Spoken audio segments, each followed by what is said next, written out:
Hello everyone and welcome to Career Pathshala, and in this lecture we are particularly talking about that what are key constraints.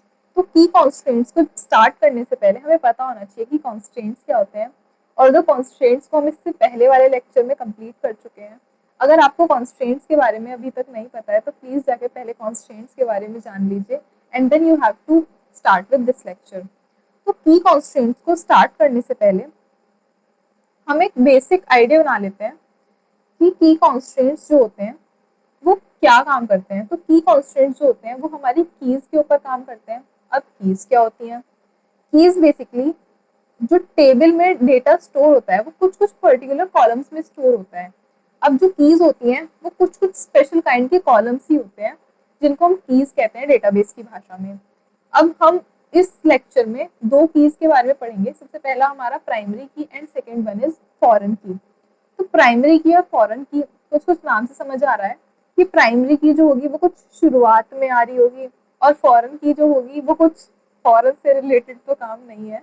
But foreign की जो है वो table में जो सबसे and वाला column होता है उस एंड वाले कॉलम को ही हम फॉरेन की कहते हैं.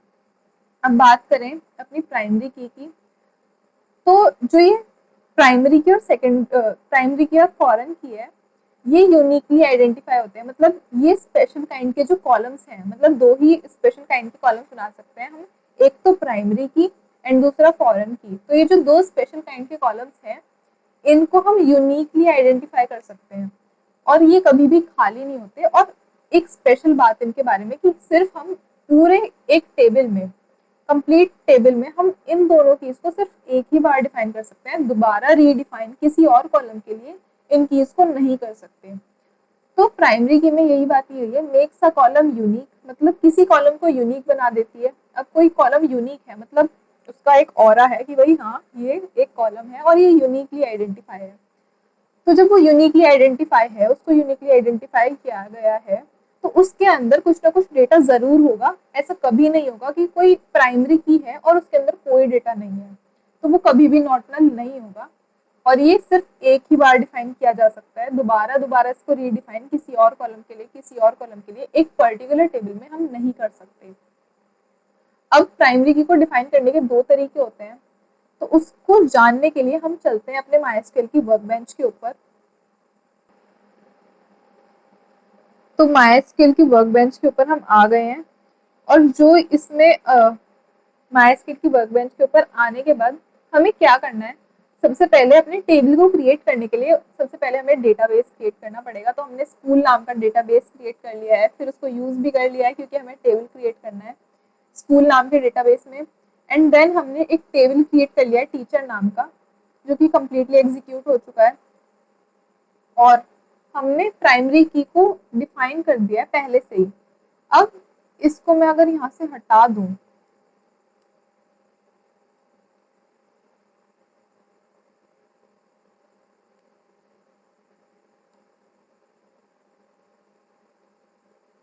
तो हमारे पास दो तरीके होते हैं प्राइमरी की को डिफाइन करने के लिए. सबसे पहला तरीका क्या होता है जिस पर्टिकुलर कॉलम के लिए आप प्राइमरी की को डिफाइन करना चाहते हैं उसके नाम के आगे सीधा जाके अपना की कांस्टेंट लिख दो प्राइमरी की.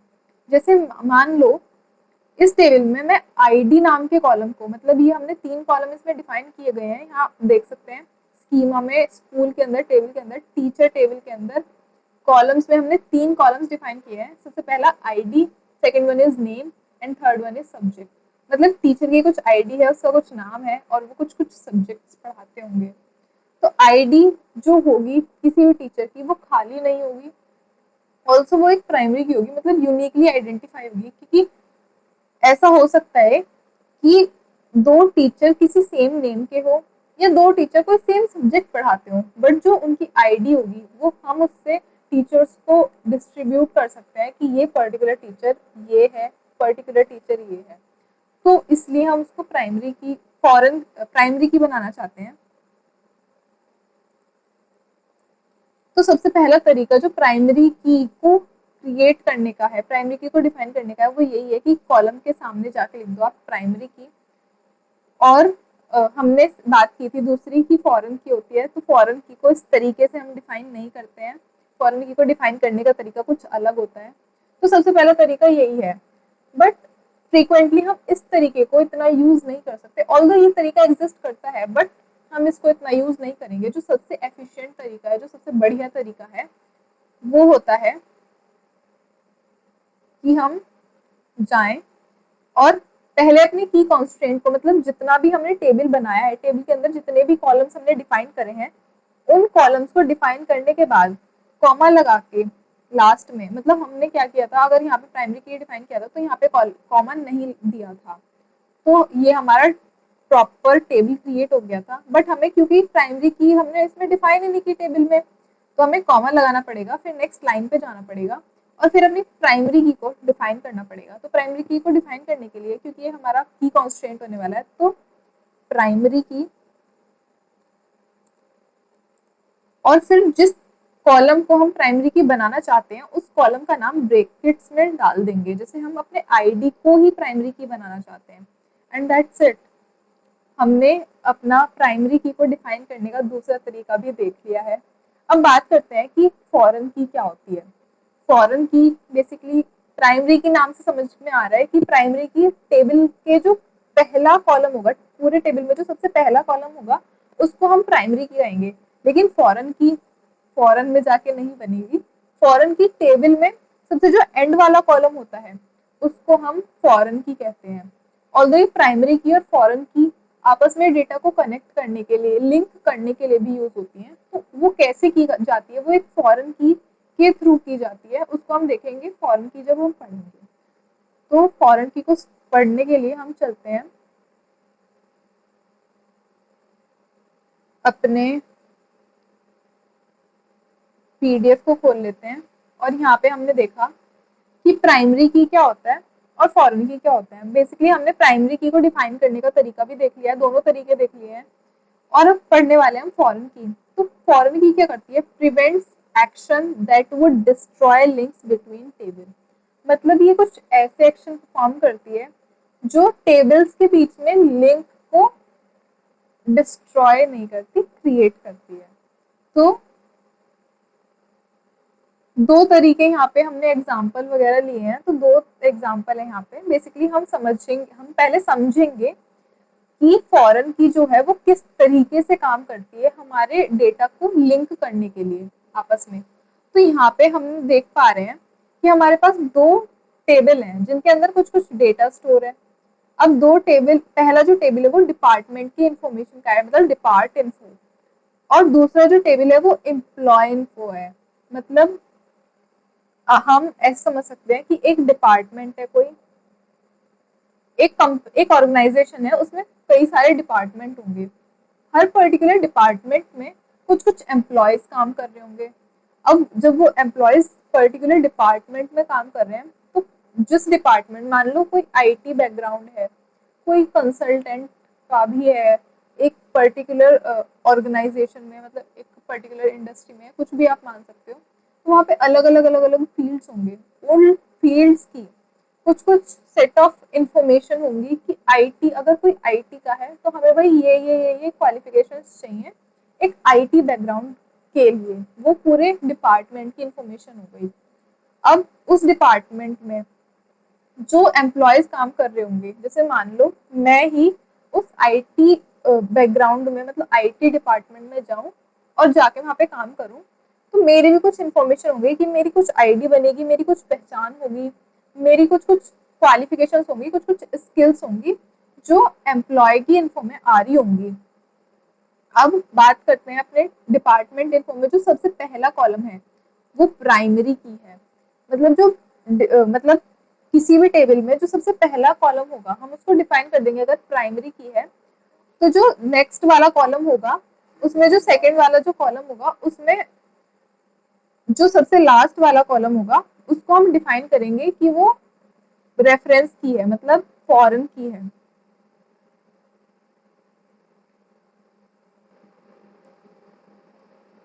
तो हमने यहाँ पे देखा कि दो टेबल हैं। पहले टेबल में हमने डिफाइन किया जो पहला कॉलम है उसको प्राइमरी की, तो पहला कॉलम फर्स्ट टेबल का जो पहला कॉलम है वो प्राइमरी की बन गया।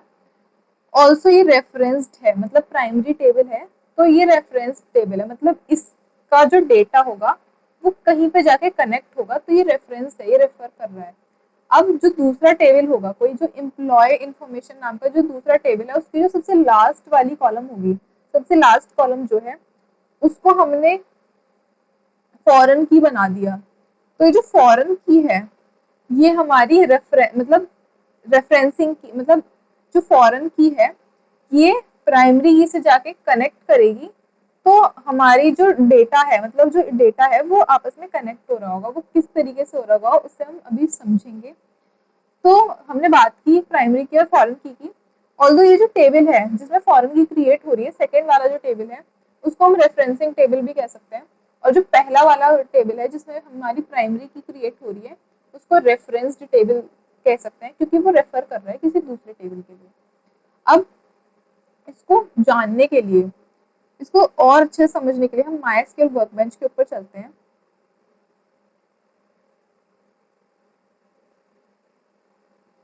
और यहाँ पे जाके अपने एक स्टूडेंट नाम के टेबल को क्रिएट कर लेंगे।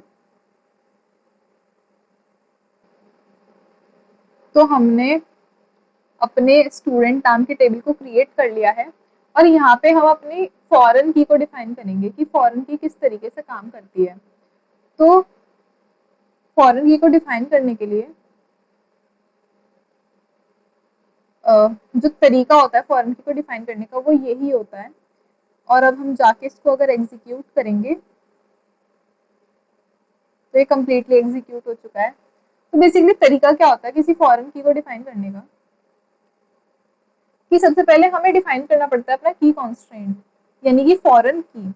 अब जिस की को, मतलब जिस की को हम रेफर कर रहे हैं, फॉरेन की किसी टेबल के फर्स्ट कॉलम को और लास्ट कॉलम को लिंक करती है। मतलब जो फर्स्ट कॉलम होगा उसकी प्राइमरी की, और जो लास्ट कॉलम होगा किसी दूसरे टेबल की, उसकी सबसे लास्ट वाली जो फॉरेन की होगी वो लिंक करेंगी, तो हमारा डेटा लिंक हो जाएगा। हमने ये चीज पढ़ी। अब जो लिंक वाला होगा, मतलब फॉरेन की हम किसी एक टेबल में बनाएंगे तो वो सेकंड वाले टेबल में बनेगी। मतलब ये हमारा सेकंड टेबल है और ये हमारा फर्स्ट टेबल है। जो टीचर टेबल है वो फर्स्ट टेबल है और जो स्टूडेंट टेबल है वो सेकंड टेबल है। अब इसमें हम देखें तो इसमें हमने 3 कॉलम डिफाइन किए हैं स्टूडेंट टेबल में। सबसे पहला है ID, then subjects, then roll number, student के रोल नंबर। अभी इस स्कीमास को जाके रिफ्रेश कर लेते हैं तो हम यहाँ पे देख पाएंगे कि स्टूडेंट्स में हमें कॉलम्स मिल चुके हैं और 3 कॉलम्स हमें मिल चुके हैं यहाँ पे, आईडी, सब्जेक्ट और रोल नंबर। और इसी तरीके से टीचर में भी हमें 3 कॉलम्स मिल चुके हैं, आईडी, नेम और सब्जेक्ट्स। तो हमने क्या देखा कि जो ये आईडी है, ये सब्जेक्ट है और ये रोल नंबर है। सेकेंड वाले टेबल में सबसे लास्ट वाला कॉलम रोल नंबर है जो कि इंटीजर टाइप का है। ठीक है। अब उस लास्ट वाले कॉलम को हम फॉरेन की बनाएंगे। तो हमने डिफाइन किया फॉरेन की सेकेंड टेबल में, फॉरेन की। और क्योंकि हम लास्ट वाले कॉलम को बना रहे होते हैं तो लास्ट वाले कॉलम का नेम डिफाइन कर दिया जो कि रोल नंबर है, हमारे लास्ट कॉलम का नेम। फिर ये रेफरेंसेस, रेफरेंसेस वर्ड यूज इसलिए किया गया है कि ये रेफर कर रहा है किसी दूसरे टेबल से कनेक्ट करने के लिए। तो रेफरेंसेस हम वर्ड यूज करते हैं, कीवर्ड। तो रेफरेंसेस, और ये किसको रेफर कर रहा है, उस टेबल का नाम प्लस उस टेबल में उस टेबल में जो पर्टिकुलर प्राइमरी की है वो। तो रेफर कर रहा है हमारे टीचर टेबल को, उसमें टीचर टेबल में भी एक आईडी कॉलम को रेफर कर रहा है, इसलिए टीचर आईडी। तो बेसिकली ये बहुत इजी है समझना, थोड़ा कॉम्प्लिकेटेड पहली बार पढ़ने में लग सकता है, बट ये वैसे बहुत इजी है। तो हम प्राइमरी की तो बेसिकली 2 टाइप से डिफाइन होती है, और फॉरेन की डिफाइन करने के लिए हमें सबसे पहले की कॉन्स्ट्रेंट का नाम लिखना पड़ता है। देन अपने पर्टिकुलर टेबल में जो सबसे लास्ट वाला कॉलम है उसका नेम हमें लिखना पड़ता है ब्रैकेट्स में। देन रेफरेंसेस में हमें रेफरेंसेस कीवर्ड्स का यूज करके, फिर रेफरेंसेस में हमें जिस पर्टिकुलर टेबल से हमें प्राइमरी की उठानी है उस प्राइमरी की को उस टेबल के नेम के साथ लिख देंगे। तो आईडी यहाँ पे प्राइमरी की थी और टीचर यहाँ पे टेबल था इससे पहले वाला, तो हमने ये लिख दिया और इसको एग्जीक्यूट कर लिया, तो ये कम्प्लीटली एग्जीक्यूट हो चुका है। तो ये हमारा कंप्लीट हमने समझा कि की कॉन्स्ट्रेंट क्या होते हैं। अब की कॉन्स्ट्रेंट को तो हमने पढ़ लिया है, ऑल्दो इसका एक अच्छा जो इसका मतलब समझ सकते हैं आप, विजुअलाइज करने के लिए इसको हम जा सकते हैं डेटाबेस में और रिवर्स इंजीनियर पे क्लिक करेंगे। तो यहाँ पे कुछ कुछ चीज़ें हो रही हैं, तो कर्सर आ गया है और नेक्स्ट पे क्लिक कर देंगे। सिंपली कुछ नहीं करना है और यहाँ पे अपने माई स्किल का पासवर्ड डाल देना है।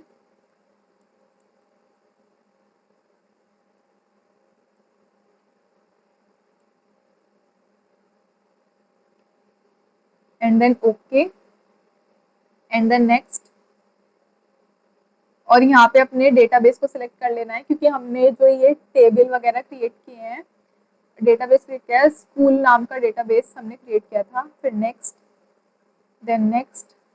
देन एग्जीक्यूट एंड यहाँ पे कुछ कुछ चीज़ें चल रही हैं बैकग्राउंड में यहाँ पे। तो ये कंप्लीट हो चुका है। Then next and then finish.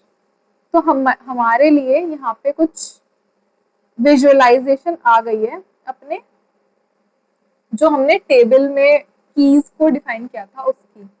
तो ये जो कीज हमने डिफाइन की थी, इसको बेसिकली बड़ा कर लेते हैं थोड़ा सा, और इसको भी थोड़ा और बड़ा कर लेते हैं। तो MySQL में हम जाके चीज़ों को विजुअलाइज भी कर सकते हैं, मतलब अपने डेटा को विजुअलाइज करके देख सकते हैं रिवर्स इंजीनियर के थ्रू। अब आप यहाँ पे ध्यान से देखेंगे तो यहाँ पे टीचर टेबल में जो हमने प्राइमरी की डिफाइन किया था ना, उस प्राइमरी की पे एक की बन के आ रही है, जो कि हमारी टीचर टेबल में आईडी को हमने प्राइमरी की डिफाइन किया था, और स्टूडेंट में भी हमने एक प्राइमरी की डिफाइन की थी, ऑल्दो एक रेफरेंस की भी डिफाइन की थी, मतलब फॉरेन की। तो स्टूडेंट टेबल में भी एक जो पहला कॉलम है उसको प्राइमरी की डिफाइन किया था, और टीचर टेबल में पहले के कॉलम को प्राइमरी की डिफाइन किया था। तो यहाँ पे एक की बन के आ रही है। अब ऑल्दो हम देखें तो हमने रोल नंबर को, हमने क्या किया था, रोल नंबर को फर्स्ट कनेक्शन में चलते हैं। हमने रोल नंबर को किसी को नॉर्मल नहीं डिफाइन किया है। ओके,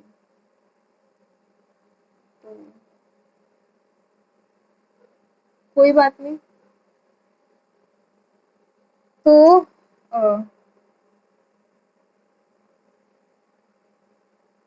डिफाइन किया, तो कोई बात नहीं। हम स्टार्ट करते हैं अपने चीज़ों को समझना, यहाँ पे क्या चीज़ कैसे काम कर रही है।